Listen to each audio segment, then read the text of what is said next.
తప్పులుంటే క్షమించండి. మా 8 నిమిషాల ప్రయత్నాన్ని అందరూ ఆదరించి ఆశీర్వదిస్తారని కోరుకుంటూ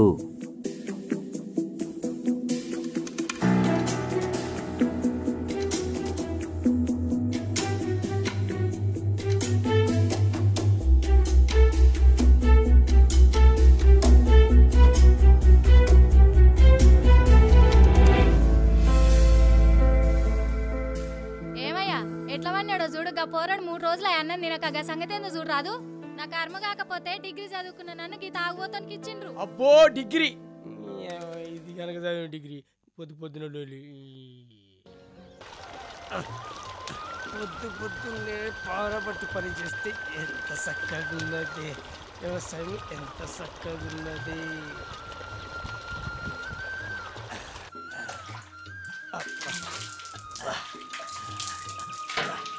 ఏమే అవుతుంది ఇక తాగుతాడు. 250 అనుకున్నా ఏంది?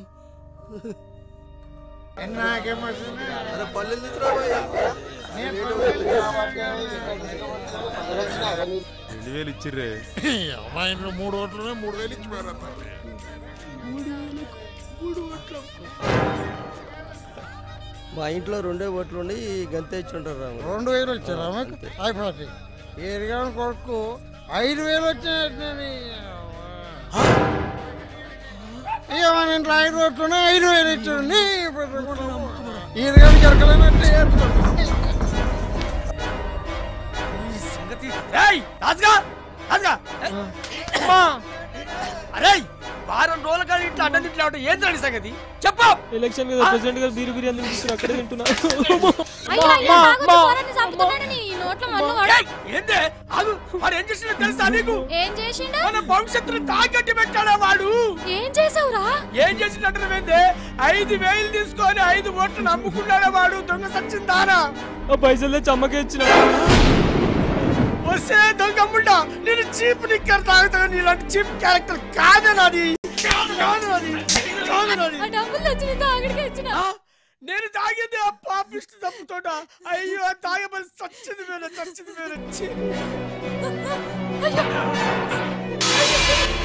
డబ్బుతో తాగాను. చీటి చస్తా చస్తలే.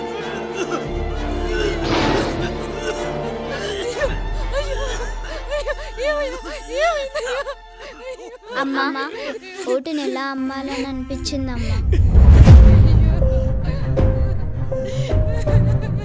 వాళ్ళు ఇచ్చే 1000 రూపాయలు 5 సంవత్సరానికి, ఆ సంవత్సరానికి 200 రూపాయలు, నెలకి 16 రూపాయలు 66 పైసలు, రోజుకి 55 పైసలు. బాబు రోజు ఖర్చులకు ఎంతనే 100 రూపాయలు, అన్న ఖర్చులకు 50 రూపాయలు, రోజు మన ఇంట్లో ఖర్చులన్నీ కలిపితే 300 రూపాయలు.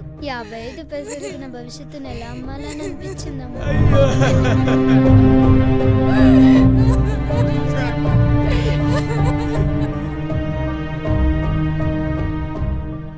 ఈ చెట్టి తల్లి తెలివితేటలు చూసి ఆనందపడాలి, వాడు చేసే ఏదో పనులు చూసి బాధపడాలి. అర్థం కావడం లేదమ్మా. అమ్మా పార్వతి, డిగ్రీ అంటావే, డిగ్రీ సంస్కారం ఇదే నా తల్లి.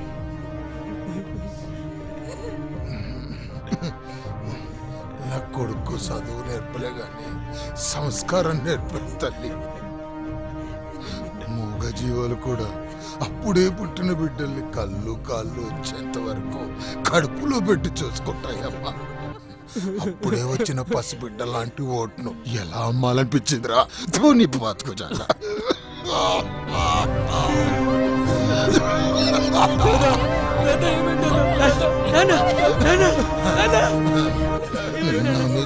మాత్రం గౌరవం అన్నా ఆ డబ్బులు అడిగిచ్చేయండి రా.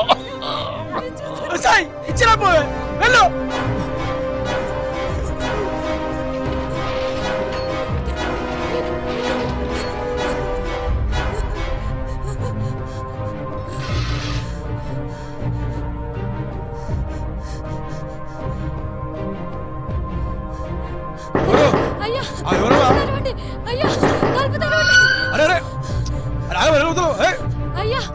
అయ్యా ఓట్ల కోసం మీరు ఇచ్చిన డబ్బులు నాకు వద్దయ్యా. డబ్బులు తీసుకుంటే నా మొగుడు కొడుతుండయ్యా. నాకు డబ్బులు వద్దయ్యా. అరే ఎందుకురా ఇంకెన్నాళ్ళు రా ఈ బతుకులు తూని ఇంకెన్నాళ్ళు రా ఆడంగుల్లా బతుకుతారు నోటుకు ఓటు నమ్ముకుంటారా ఓటును నోటుకు 500 నోటుకు ఈ మందు సీసకు అమ్ముడు పోతే మన బతుకులు మారుతాయిరా మారవురా మన బతుకులు మారు అక్కలు మీకు దండం పెట్టి చెప్తానా మీరు పొట్టుకో చీరకో కుక్కరికో కకృతి పడితే అన్నలు మీరు లిక్కర్ కకృతి పడి అమ్ముకుంటే ఓటును మనకు లోపల ఉన్న నెక్కరు కూడా మిగలదురా మారండిరా మీకు దండం పెడతా మారండిరా నువ్వు చెప్పింది నిజమన్నా కంటి ముందు తప్పు జరిగితే నోటుతో సమాధానం చెప్తాం అదే సమాజంలో తప్పు జరిగితే ఓటుతో సమాధానం చెప్పాలి ఏమంటారు అవును అవును అవును ఓటుతో సమాధానం చెప్తాం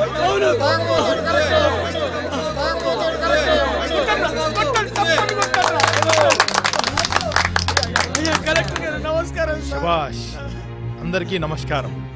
రక్తపాతం లేని యుద్ధం ఓటింగ్, రక్తపు మరకలు లేని ఆయుధం ఓటు. యువతకు నేను కోరుకునేది ఒకటే, కసితో వేయండి, దమ్ముతో వేయండి, ప్రేమతో వేయండి, ధైర్యంగా వేయండి, కానీ డబ్బులకు మాత్రం ఓటు వేయకండి.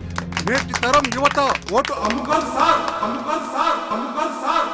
అయ్యా అది ఏంట్రా ఊళ్ళో జనాలు డబ్బులు వద్దంటున్నారయ్యా. 5 ఏళ్ళకు ఒక్కసారి ఓటేసి ఆ మరుసటి రోజు పనికి వెళ్తామయ్యా. మరో 5 సంవత్సరాలు తిరిగి చూసుకుంటే మా బతుకుల్లో ఏమాత్రం మార్పు లేదయ్యా. హుండీలో డబ్బులు ఇస్తే మా జీవితాలు మారుతాయో లేదో తెలియదు, కానీ నిజాయితీగా ఓటేస్తే మాత్రం మా జీవితాలు మారుతాయని ఈరోజు అర్థమైందయ్యా. క్షమించండి అయ్యా. నాకు కూడా ఈ డబ్బులు వద్దయ్యా. ఏంట్రా ఇన్ని రోజులుగా నాతో ఉన్న నువ్వు కూడానా? నిన్న నా పెళ్ళాము పగిలిపోయిన అద్దంలో బాగానే చూసుకుంటున్నావు. ఏందంత కోపంగా ఉన్నావు?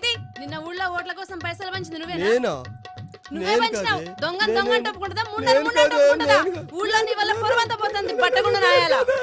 నువ్వే పంచినావు. తోని బతుకుంచాడా నేను కాదే. వాని పైసలు వాడికి పైన అనుకో పీక విసికేస్తాయేమనుకుంటున్నావు. పైసలు ఇచ్చి ఓట్లు కొంటారంటే ఇలా జమ్మడిపోవును. ప్రతి ఒక్కరూ, ప్రతి గ్రామం, ప్రతి పట్టణం మీలాగా మారితే, మీలాగా ఆలోచిస్తే మీ పిల్లల బంగారు భవిష్యత్తుకు మీరే బాట వేసుకున్న వాళ్ళు అవుతారు. సార్ మీరు చెప్పింది నిజం సార్. మేమంతా నిజాయితీగా ఓటేద్దాం, సుపరిపాలన సాధించుకుందాం సార్. మద్యపానం ఆరోగ్యానికి హానికరం, ఓటుని అమ్ముకోవడం దేశానికే హానికరం.